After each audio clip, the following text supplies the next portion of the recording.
Iran पर Israel और America के हमले से सिर्फ ईरान या मिडिल ईस्ट के देशों पर असर नहीं हुआ, बल्कि इसका असर अब भारत में भी देखने को मिल रहा है। असर एलपीजी सिलेंडर और तेल का। एलपीजी की बात करें दोस्तों, पूरे भारत में गैस सिलेंडर की शॉर्टेज हो चुकी है। इसकी प्राइस 60 रुपये तक बढ़ा दी गई है। लखनऊ में गैस के लिए लाइन में खड़े हैं लोग, गैस एजेंसी के बाहर कतारों में खड़े हैं। उत्तर प्रदेश और बिहार में गैस एजेंसी के बाहर इतनी भीड़ है कि पुलिस की सहायता लेनी पड़ रही है। नोएडा में लोग गैस एजेंसी के बाहर 11 घंटे खड़े हैं, फिर भी उन्हें गैस नहीं मिल पा रहा है। एलपीजी की शॉर्टेज इस तरह हो गई है कि अब इसका असर बड़े बड़े होटल और रेस्टोरेंट बंद होने की कगार पर है।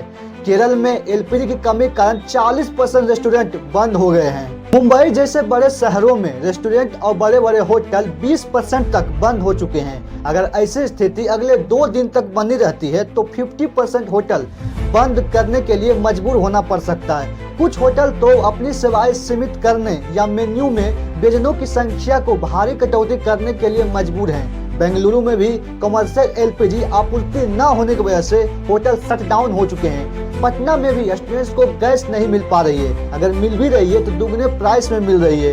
गैस भरवा लिए, कहीं नहीं मिल रहा गैस, सारी दुकानें बंद है, सारी बंद है। कितने दिन से बंद हो गया 2-3 दिन। गैस भर रहा है। अभी कोई 400-500 कोई निश्चित नहीं है। चेन्नई में भी दोस्तों कमर्शियल एलपीजी सप्लाई प्रभावित होने की खबर आई है, और इतना सब हो रहा है मिडिल ईस्ट वॉर के कारण। जो कमर्शियल एलपीजी सिलेंडर की कीमत पहले 1700 रुपये थी, वो बढ़कर हाल ही में 1840 रुपया हो गई है। कुछ होटल मालिकों का कहना है कि गैस की कमी के कारण कालाबाजारी भी बढ़ गई है और सिलेंडर अवैध बाजार में लगभग 3000 रुपये में बेचे जा रहे हैं। यहाँ तक कि इंडियन रेलवे ने भी कैटरिंग सर्विसेज बंद कर दी है, और ये सब किल्लत सिर्फ 1 हफ्ता के अंदर हुआ। इसके लिए गवर्नमेंट ने इसेंशियल कमोडिटीज एक्ट लागू किया है, ताकि देश में जरूरी चीजें जैसे तेल गैस की कमी या कालाबाजारी ना हो। ईरान, इजराइल और यूएस के संघर्ष का प्रभाव अब हमारे सीधे रसोई घर तक पहुंच गया है, क्योंकि तेल गैस का सबसे बड़ा रास्ता स्ट्रेट ऑफ हॉर्मुज लगभग ठप पड़ने से भारत में गैस सिलेंडर की किल्लत, बढ़ती महंगाई और लंबी कतारें देखने को मिल रही है। फिर भी मोदी जी को लग रहा है कि भारत में सब चंगा सी। मैं ये हवा में नहीं कह रहा, मोदी जी खुद कर रहे हैं कि कुछ लोग एलपीजी सिलेंडर पर पैनिक क्रिएट कर रहे हैं। कुछ लोग हैं जो पैनिक क्रिएट करने का प्रयास कर रहे हैं। अगर एलपीजी की किल्लत नहीं है तो पटना में स्टूडेंट्स को क्यों गैस लेकर दुकानें भटकना पड़ रहा है? क्यों बोल रहे हैं कि हमें गैस प्राइस से दुगने प्राइस में ली जा रही है? अभी तो गैस बस पानी में यही चला है। खाने में दिक्कत हो रही है, खाना नहीं मिलेगा तो हम लोग पढ़ेंगे कैसे? यहाँ पे एक जगह गैस इधर हाटी साइड में मिल रहा है, वहाँ 300 रुपये 320 रुपये केजी भर रहा है। एक शब्द में कहें तो सिलेंडर की कमी के कारण होटल और रेस्टोरेंट बंद होने लगे हैं। कमर्शियल एलपीजी की बात करें तो आपूर्ति में गंभीर रुकावटें आ रही है। होटल में खाने के मेन्यू कम हो रहे हैं, स्ट्रीट फूड दुकानें प्रभावित हो रही है। लेकिन सवाल यहाँ ये है कि भारत को क्यों गैस की कमी सहनी पड़ रही है? क्योंकि वॉर तो मिडिल ईस्ट में हो रहा है, तो इसका जवाब है स्ट्रेट ऑफ हॉर्मुज।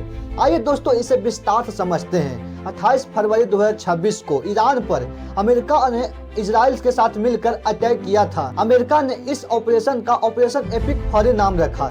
सबसे शौकी की बात यह थी दोस्तों कि अमेरिका ने हवाई हमले उस कार्यालय पर भी किया जहां ईरान के supreme leader Ayatollah Ali Khamenei मौजूद थे, जिस कारण वो मारे गए। इतना ही नहीं, ईरान के सुप्रीम लीडर के साथ उनकी बेटी, पोती और दामाद की भी जान चली गई। ईरान में लोग 2 भागों में बट गए। एक तरफ खामनेई की मौत पर कुछ लोग जश्न मना रहे थे, वहीं कुछ लोग शौक में थे। ईरान ने जवाबी कार्रवाई करते हुए इजराइल, अमेरिकी ठिकाने और अमेरिकी सहयोगी देशों पर मिसाइल और ड्रोन हमले किए। ये लड़ाई पूरे मिडिल ईस्ट में फैल चुकी है। अभी दोस्तों मिडिल ईस्ट का वॉर पिछले 21 दिन से जारी है। कितना दिन और चलेगा इसकी कोई खबर नहीं है। ट्रंप ने कहा है कि उन्हें लगता है कि ईरान के साथ चल रहा युद्ध बहुत जल्द खत्म हो सकता है, लेकिन ईरान भी पीछे हटने का नाम नहीं ले रहा है। ऑब्वियस सी बात है दोस्तों, क्योंकि उस देश पर हमला हुआ है, इसलिए वो भी चुप बैठने वाला नहीं है। ईरान ने दोस्तों स्ट्रेट ऑफ हॉर्मुज बंद कर दिया है, जहां से विश्व का लगभग 20% ऑयल गुजरता था, और भारत के लिए महत्वपूर्ण है रास्ता, क्योंकि भारत स्ट्रेट ऑफ हॉर्मुज से 60% क्रूड ऑयल इंपोर्ट करता था। स्ट्रेट ऑफ हॉर्मुज बंद रहे तो भारत में एलपीजी की किल्लत हो जाएगी, क्योंकि आपको लगभग हर स्टेट में देखने को मिल रही होगी। लेकिन हमारा जो है सिलेंडर बुकिंग नहीं हो रहा है। 3 दिन से ट्राई कर रहा हूँ, सिलेंडर बुक नहीं हो पा रहा है। ब्लैक वालों के लिए कहाँ से आ रहे हैं? ब्लैक वाले क्या घर में बना रहे हैं अपने गैस को? कहाँ से इतने पैसे लावे ब्लैक के लिए? हम मजदूर आदमी हैं, बताओ जो बच्चों को पालेगा इतने ब्लैक में ये गैस खरीदेंगे। भारत के लिए शर्मनाक की बात यह है कि ट्रम्प बार बार भारत का अपमान किए जा रहा है, फिर भी मोदी सरकार की एक आवाज तक नहीं निकल रही है। ट्रम्प सरकार का कहना है कि हमने भारत को 30 दिनों के लिए रसिया से ऑयल खरीदने की अलाउ कर दिया है। मुझे यहाँ ये नहीं समझ में आता कि अमेरिका कौन होता है, भारत जैसे लोकतांत्रिक देश उसकी बात माने। क्या राहुल गांधी सच बोलते हैं कि मोदी जी ट्रम्प के कंट्रोल में है? If you go on YouTube and you search, you will find that President Trump is openly threatening the Prime Minister of India.